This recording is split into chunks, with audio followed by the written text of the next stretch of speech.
Donald Trump oo sheegay weerarkii ay ku qaadeen xalay saqdhexe caasimada dalka Venezuela Caracas inuu ka dhashay inay qabteen Mareykanka madaxweynihii Venezuela Maduro iyo xaaskiisa. haddaba xaaladda Venezuela waa sidee ciidanka Venezuela oo sheegay inay aargoosan doonaan talow maxay la soo bixi doonaan wararkii ugu dambeeyay weerarka Mareykanku ay ku qaadeen dalka Venezuela iyo xaaladda halka ay marayso hadda ayaynu barnaamijka ku faahfaahin doonaa. waxaa sidoo kale barnaamijka aan idinkugu soo gudbin doonaa ciidamadii ay kala taageerayeen Sacuudiga iyo Imaaraadka ee ku dagaalamayay dalka Yemen xaalkoodu halkee buu marayaa saakay waagu muxuu ku soo bariyay. haddaba wararkii ugu dambeeyay Yemen meesha la kala marayo iyo xaalku sida uu yahayna waan idin hayaa. waxaa sidoo kale qaybaha dambe barnaamijka aan ku soo gudbin doonaa Iiraan oo iyaduna sheegtay inay weerari doonto saldhigyada Mareykanka uu ku leeyahay gobolka Bariga Dhexe. haddaba maxaa Iiraan ka carootay maxaa dhacay wararkii ugu dambeeyay sheekada ku saabsan ayaynu barnaamijka iyana ku faaqidi doonaa. qodobadaas ayaynu barnaamijkeena ugu horeeya saakay idinkugu soo gudbinaynaa inta aan ku jirno wixii warar soo kordhana waan idinla socodsiin doonaa. kulanti wanaagsan asxaabay meel kastoo aad joogtaan kusoo dhawaada barnaamijkeenii ugu horeeyay saakay oo ah subaxnimo sabti ah. barnaamijka waxaynu ku bilaabaynaa akhbaarka weyn ama warka weyn ee dunidu ay ka hadlayso madaxweynihii Venezuela oo la qabtay isaga iyo xaaskiisa Mareykankuna ay diyaarad ku qaateen. haddaba sidee wax u jiraan maxaa dhacay waxaynu ogeyn madaxweynihii Venezuela oo hanjabaya inta tabarteena waa isdifaacaynaa ku haya la hadlay Ruushka Shiinaha la hadlay meel kasta la hadlay. maxaa isbedelay sidee ku dhacday saacado gudahood in dalka lagu weeraro madaxweynihiina lagu qabto sidee wax u jiraan ma heshiisyo hoosaa jira maxaa soo kordhay. haddaba warar kala duwan ayaa soconaya wixii falanqeeyaashu ay ka yiraahdeen warkan waan idin hayaa laakiin marka hore warbixinadii ugu dambeeyay ayaan idinla wadaagayaa. telefishinka Al Jazeera ayaa ciwaan wuxuu uga dhigay Trump waxa uu ku dhawaaqay in la xiray madaxweynihii dalka Venezuela Maduro oo markaa laga saarayba wadanka. madaxweynaha Mareykanka Donald Trump ayaa sheegay in Mareykanku ay fuliyeen garaacis ay ku sameeyeen garaacis ballaaran oo ay ku sameeyeen Venezuela. waxaana uu xaqiijiyay in la soo qabtay madaxweynihii dalka Venezuela Nicolas Maduro iyo xaaskiisa iyadoo markaa dhinaca cirka diyaarad looga qaaday halkaas. ma jiro tafaasiil kale oo dheeraada oo uu bixiyay Trump. dhanka kale Nicolas Maduro ayaa waxaa la sheegay madaxweynaha wadankaas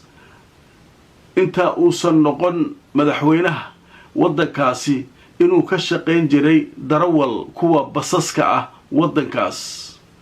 haddaba waxaa la sheegay Trump inuu ku dhawaaqay Maduro in ay xireen ciidamadiisa. telefishinka CNN ee wadanka Mareykanka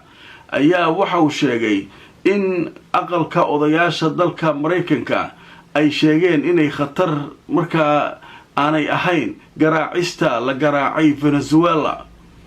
haddaba wararkii ugu dambeeyay sidoo kale waxaa ka mid ah wakaaladda wararka Associated Press ayaa waxay sheegtay in la xiray hawada ama duulimaadyada ganacsiga Mareykanka ee markaa dhanka hawada dalkaasi Venezuela. dhanka kale madaxweynaha Colombia ayaa waxa uu sheegay duqeymaha ay Mareykanku iyo garaacista ay ku sameeyeen oo ay beegsadeen goobaha dawladda iyo halka shacabka sida dekada iyo xarumaha militariga iyo aqalka madaxtooyada inay markaa khatar fara badan keenayaan. haddaba dhanka kale waxaa la sheegayaa madaxweynaha dalka Cuba inuu si kulul isaguna u cambaareeyay falkan oo uu ku tilmaamay inuu yahay mid dambi ah oo lagula kacay Venezuela. haddaba golaha midowga Ruushka ayaa waxay sheegeen Venezuela inaanay wax khatara ku haynin Mareykanka sababta loo weerarayna ay ahayd gardarro cad. haddaba wakaaladda wararka ee Reuters iyaduna oo soo xiganaysa mas'uuliyiin Mareykan ayaa waxay sheegaysaa in madaxweynaha Mareykanka uu amray weerarada in lagu qaado gudaha dalka Venezuela waxaana la sheegay in Mareykanka uu arrinka ugu talagalay inuu cadaadis ku saaro dawladda Caracas iyadoo markii dambana la qabtay madaxweynihii waddankaas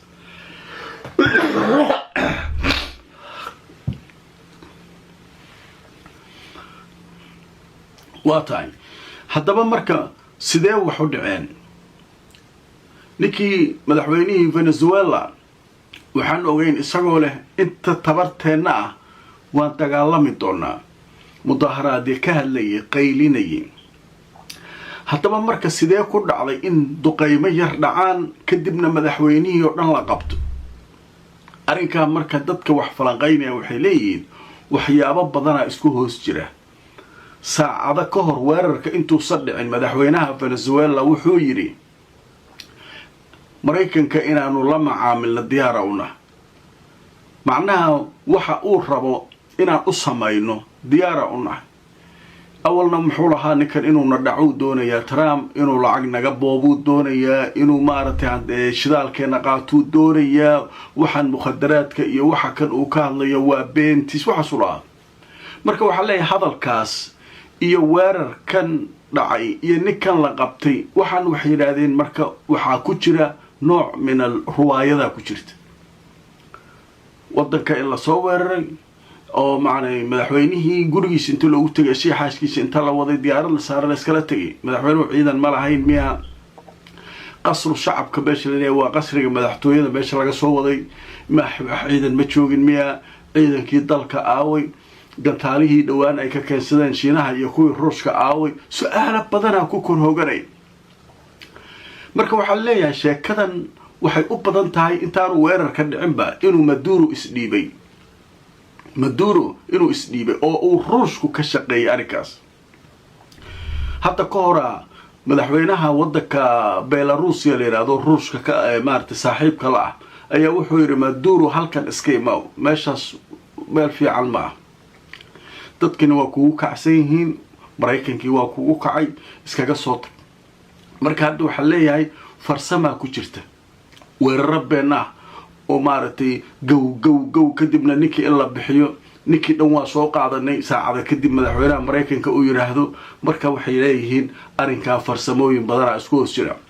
siyaasiyiintuna dadka waxay u sheegayaan waxa qalbigooda ku jira waa kala labay leeyihiin siyaasadda sideedu waa munaafaqad dadka waxa loo sheegaa isagu wuxuu aaminsan yahay waa kala labo marka maxay ku leeyihiin dadka maalmahan oo dhan mudaharaadka iska dhiciya Mareykan aan dilno aan ma samayno aan tabarteena tusno aan jilbaha u aasno lahaa si hoosana waa ula heshiinay oo meesha waa iskaga tagaya wiilo marka ruwaayada loo jilaal leeyahay gab gadibna odagii waa la wataa leeyahay ninkii Trump ku feesteynaya odagii waa soo waday isagii xaaskiisa leeyahay waliba fiir intee xaaska ku diyaarsaneen meesha dagaal duu dhaco xaaska iyo odagii meel ay wada joogeen inta la soo wado ninkan guriga buu kula jiray ninka soo xiraaya ma gurigu kula jiray ma ilaaladiisiya marka sheekaasu marka waxa leeyahay waxyaabo badan jira kulay waa arki doonaa wixii warar soo kordha laakiin xaaladdu hadda halkaas ayay joogtaa oo ay maraysaa waaye qodobka halkaas ka gudbaynaa markan waxaynu u gudbaynaa Yaman xaalkeeda oo iyaduna sheekooyin cusub ay ka soo kordheen saakay warar cusub ayaa ka soo kordhay arrinkaas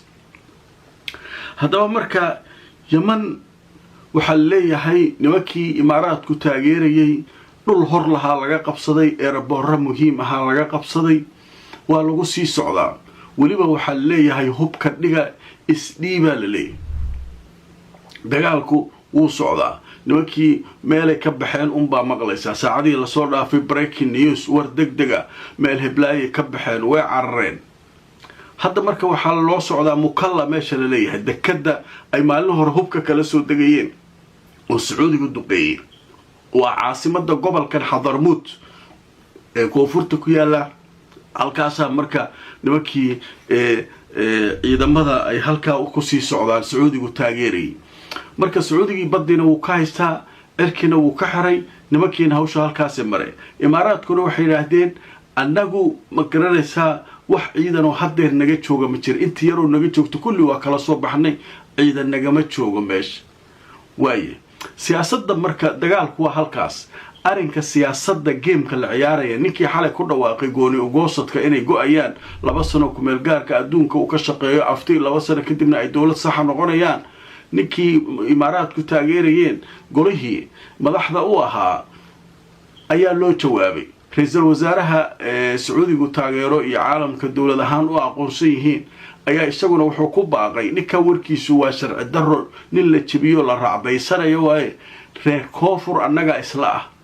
macnaha dadkan junuubka degan annaga isla ah junuubkeenu shir haddaan go-ayno iyo haddii kale ah ayaan waxaan ku qabsanaynaa Sacuudiga magaalada Riyaad Sacuudigu waxaan ka codsanaynaa inuu shir halkaa noogu qabto isla markii wasaaradda arrimaha dibadda Sacuudiga way ka soo jawaabtay waxay leedahay diyaaraan idinahay Riyaadaan ku qabanaynaa macnaha maxay tahay dadka taageersan hawshan Sacuudigu wado ee rookfureedka ayaa halkaa la isugu geyn doonaa kadibna waxay dhihi doonaan war annagu midnima rabnaa iyo gooni ugoosadkan iyo imaaraadka iyo waxa uu wado shaqo kuma leeyin shirka waxa saa loogu talgal ninkan raayul caamka inuu qalduur rabay imaaraadka ay wadaan annagu gooniya u go-aynaa laakiin laftirkiisa hadalkiisa waxa ku jira aftiya la qaadaya dadkeenu ayaga raba gooni goosadka annagu ma aha laakiin dadkii hadda iyagoo dawladdu waxay leedahay Sacuudigan geynaynaaba odayaashii dadkii oo dhan iyo reer koonfurkii oo dhan halkaas ay tagayaan go'aan iyaguna soo saari doonaan marka sheekadu marka halkaas ay ka socotaa dhinacii siyaasadana waa la ishayaa dhinacii militariga nagta la isku hayaa haddaba marka aan tuso wararkii ugu dambeeyay sheekada laga qoray ciidamada Sacuudigu taageero ee leeyahay darcul wadan ayaa waxay qabsadeen magaalada istiraatiijiga ee leeyahay Sayuun iyadoo dhanka kalena ciidankii imaaraadku taageerayay ay halkaa ka baxsadeen oo ay ka carareen haddaba ciidamadan Sacuudigu taageeraya ee leeyahay darcul wadan ayaa waxa la sheegay gobolka Hadarmud inay isku sii ballaarinayaan ilaa dhanka meesha leeyahay waadiga oo halkaa oo ay xoog ku lahaayeen kooxdan hore waxay u soo qabsadeen dhowr goobood oo istiraatiiji ah iyo saldhigyo military haddana waxay gacanta ku dhigeen magaaladan muhiimka ah iyo airportka magaalada oo ah halka ugu muhiimsan deegaanada koonfurta marka laga soo tago magaalada cadan sida wararku ay sheegayaan dhanka kale wargeyska la yiraahdo Asharqul Awsat ayaa isaguna wuxuu soo saaray warbixin uu leeyahay Sacuudigu wuxuu ajiibay dalabka ka yimid ra'iisul wasaaraha dawladda Yemen Alimi kaasoo ah in shir laga wada qayb galayo uu ka dhaco Riyaad kaasoo lagu gorfayn doono arinta qadiyada koonfurta wadanka Yemen marka hadda waxaan u maleynayaa inaan fahamnay marka siyaasad ahaanna waa loo ciyaarayaa geemka military ahaanna xabaddu way socotaa iyadoo xabaddu socoto ayay qolada imaaraadka taageersanaa bahashu siyaasad u bedeleen khubaraha la soo diro baara ee kormeerayaal maaragtay dadka aftiha laga qaado hal la weydiiyo waxaan u dagaalamayno waa xorriyadeeni inaan soo ceshano maaragtay kan waan go-aynaa xalay soo saasoo ma dhihin nimankanna game kale la ciyaarayaan waxay leeyihiin annagu go-id maba rabnaba nimankan imaaraadka iyo dana kale iyo waxbaa ku daaban annagu hawshooda ma galayno umana soconno reer koonfureed haddaan nahay shir aayaheena looga tashanayo Sacuudiga ku qabsanayna Sacuudigana isla markii okay kaalaya hadhow maxaa ka soo bixi doona war nimankan go'itaan iyo waxaan shaqo kuma leyn Yemen oo mid ahaan doonayna hawshaas marka waa la isku garaacayaa siyaasadina waa la isku garaacayaa lafaha la iskala baxaya halkan dhamaasha xabadina way socotaa marka hadda wararka marka la soo koobo waxa leeyahay kooxdan waa laga xoog badan yahay la leeyahay hadda imaaraadku waxay ku sii socdaan in laga sii adkaanayo laakiin gurmad iyo waqti uu iman doono lama yaqaano haddaba qadar xayeysiisha kadib Iiraan oo ku hanjabtay Mareykanka saldhigyadiisa inay garaacayso ayaan galaynaa kulanti wanaagsan asxaabay meel kastoo aad joogtaan ku soo dhawaada barnaamijkeennii ugu horeeyay saakayo subaxnimo sabti ah haddaba qaybihii ugu dambeeyay barnaamijka aynu maraynaa qaybtan waxaynu kaga hadlaynaa Iiraan iyo Mareykanka haddaba Iiraaniyiintu waxay ku hanjabeen saakay in ay weerari doonaan mar kale saldhigyada Mareykanka uu ku leeyahay gobolka waa haddii Trump uu faraha la soo galo arrimaha gudaha ee iiraan oo uu ku hanjabay inuu taageero siin doono dadka mudaharaadka samaynaya iyadoo mudaharaadyada iyo rabshaduhu weli ay ka socdaan dalka iiraan. haddaba marka aan idin tuso wararkii ugu dambeeyay arrinkaa laga qoray, jariirada la yidhaahdo ra'yul yowm ayaa saakay warbixin faahfaahsan ka qortay. waxay leedahay iiraan waxay ku hanjabtay inay garaaci doonto saldhigyada maraykanka ee gobolka bariga dhexe. israa'iilna waxa ay heegan u gashay dagaal lama filaana oo ay qaadi doonto si markaasi weerar ay isugu diyaariso dhanka dhulka ah oo ay ku qaado lubnaan si ay ula dagaalanto xisbullah. haddaba warbixintu waa sii socotay. waxaa leeyahay wararkii ugu dambeeyay waxay sheegayaan guddoomiyaha baarlamanka iiraan maxamed baaqir ayaa wuxuu sheegay in ay xaaladdu u wareegi doonto saldhigyada maraykanka uu ku leeyahay gobolka bariga dhexe haddii uu isku dayo maraykanku inuu soo farageliyo arrimaha iiraan iyo mudaharaadyada ka taagan halkaas. waxaana uu sheegay tani inay noqon doonto muqaamara amrikiya ama ismiidaamin uu maraykanku samaynayo haddii arrimaha gudaha iiraan uu faraha la soo galo. waxayna sheegeen iiraan inay arrinkaa iyaguna kaga jawaabi doonaan duqaymaha ay duqayn doonaan saldhigyadiisa gobolka bariga dhexe. waaye marka arrinkaasu halkaasuu marayaa, waa ujeedaan, waa laysu hanjabayaa adduunkan. asagu muxuu lahaa maalin hore haddii dadka mudaharaadaya ah xabad ku dhufataan nabadgelya ku mudaharaadayaan anaa imaanaya. iiraan way tee lahayd adiga booliiska adduunka maata maxaa kaa galay dadkeen, ma dadkeenaa naga jeceshahay. marka hawshaasu halkaa maraya. hadda xaalku annaguna waa idin garaaci doonaa maraysaa. trump hadda waxaa leeyahay dhoola tusuu sameeyey ninkii maaduro inta hoos kala heshiiyey duqaymo meel inta la sameeyey odagii la kaxeeyey tartiib looga qaada meesha waa la kaxaysaa loo yidhaha siga xaaskiisaa la wada. taas marka waxay fariin u tahay cid kasta oo markaa maraykan isku taagto saasaa la yeelaa oo kale laga rabaa, ma fahamta. marka sheekadan adduunyada waxaa ka socda waa yaabaysaan. haddaba waxay cusub aan idiin soo aruurin doonaa haddii aan idmo barnaamijyadayda soo socda. haddaba laagareeya oo sheergareeya barnaamijka fakarkiina aragtidiinana bal waxaa socda adduunka ka dhiibta. waxaan idin leeyahay sidaas iyo nabadgelyo.